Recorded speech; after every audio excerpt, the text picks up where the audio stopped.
സമാന സ്വഭാവത്തിൽ എറണാകുളം പറവൂരിൽ മോഷണത്തിനെത്തിയ കുറുവാ സംഘമെന്ന് സംശയിക്കുന്ന ആളുകൾക്ക് മോഷണവുമായി സാമ്യമില്ലെന്നാണ് പോലീസ് പറയുന്നത്. കുറുവാ മോഷണ സംഘങ്ങളുമായി സാമ്യമുള്ള മോഷണമല്ല അവർ നടത്തിയത് എന്നാണ് ഇപ്പോൾ പോലീസ് വ്യക്തമാക്കിയിരിക്കുന്നത്.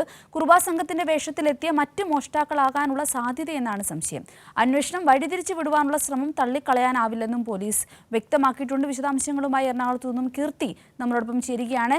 കീർത്തി, ഇപ്പോൾ എറണാകുളത്ത് നടന്ന മോഷണത്തിന് കുറുവാ മോഷണ സംഘത്തിന്റെ രീതിയുമായി സാമ്യമില്ല എന്നാണ് അറിയുവാൻ സാധിക്കുന്നത്. ക്ഷമിക്കണം കീർത്തിയല്ല, അർച്ചനയാണ് നമ്മളോടൊപ്പം ചേരുന്നത്. അർച്ചന, ഈ ഒരു പോലീസിന്റെ ഇപ്പോൾ നൽകുന്ന വിവരങ്ങൾ എന്തൊക്കെയാണ്?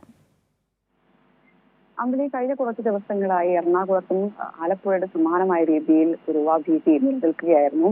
കഴിഞ്ഞ ദിവസങ്ങളിൽ 10ഓളം വീടുകൾ, പറവൂർ, വടക്കൻ പറവൂർ മേഖലകളിൽ 10ഓളം വീടുകളിൽ മോഷണം നടന്നിരുന്നു. ഇത് കുറുവാ സംഘം എന്ന രീതിയിലായിരുന്നു വാർത്തകൾ വന്നിരുന്നത്. എന്നാൽ ഇപ്പോൾ ഈ അന്വേഷണ സംഘം വ്യക്തമാക്കുന്നത് കുറുവാ സംഘത്തിന്റെ മോഷണവുമായി ഈ പറവൂരും കഴിഞ്ഞ ദിവസങ്ങളിൽ നടന്ന മോഷണത്തിന് സാമ്യമില്ല എന്നാണ്.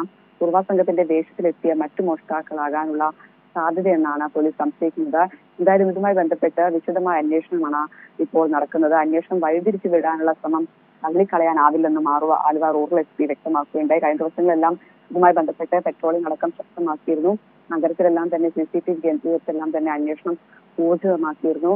ഈ പറവൂരിലെ 10ഓളം വീടുകളിലാണ് കഴിഞ്ഞ ദിവസം മോഷണം നടന്നത്. അതിൽ പ്രധാനമായും ഒരു വീട്ടിൽ മോഷണം നടത്തുകയും അവിടെ നിന്ന് വീട്ടുകാർ അറിഞ്ഞതിനെ തുടർന്ന് മോഷ്ടാക്കൾ ഓടിപ്പോകുന്ന ഒരു സാഹചര്യം ഉണ്ടായി. തുടർന്നാണ് ഇവർ പോലീസിന് വിവരം അറിയിക്കുകയും തുടർന്ന് നടത്തിയ പരിശോധനയിലാണ് ഇത് സമാനമായ രീതിയിൽ മറ്റു വീടുകളിലും അന്ന് മോഷണം നടന്നെന്ന് വ്യക്തമായത്.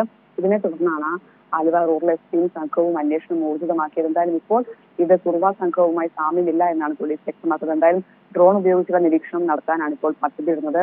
രാത്രികാല പോലീസ് പെട്രോളിങ്ങും ശക്തമാക്കിയിട്ടുണ്ട്. എന്തായാലും ഇതുമായി ബന്ധപ്പെട്ട് വിശദമായ അന്വേഷണം തന്നെയാണ് പോലീസ് ഊർജിതമാക്കുന്നത്. ജനങ്ങൾ ഭീതിപ്പെടേണ്ട ഒരു സാഹചര്യമില്ലെന്നും അന്വേഷണ സംഘം വ്യക്തമാക്കുന്നു. അമ്പിളി, വ്യക്തമാണ് അർച്ചന. കൃത്യമായ രീതിയിൽ പറവൂരിലെ മോഷണത്തിന് കുറുവാ സംഘത്തിന്റെ മോഷണവുമായി സാമ്യമില്ലെന്ന് വ്യക്തമാക്കിയിരിക്കുകയാണ് പോലീസ്. അന്വേഷണം ഊർജിതമാക്കിയിട്ടുണ്ട്. ഡ്രോൺ ഉൾപ്പെടെയുള്ള സംവിധാനങ്ങൾ ഉപയോഗിച്ചുകൊണ്ടുള്ള ഒരു അന്വേഷണമാണ് ഇപ്പോൾ അവിടെ നടക്കുന്നതെന്നും പോലീസ് വ്യക്തമാക്കിയിട്ടുണ്ട്. അർച്ചനയാണ് വിശദാംശങ്ങൾ നൽകിയത്.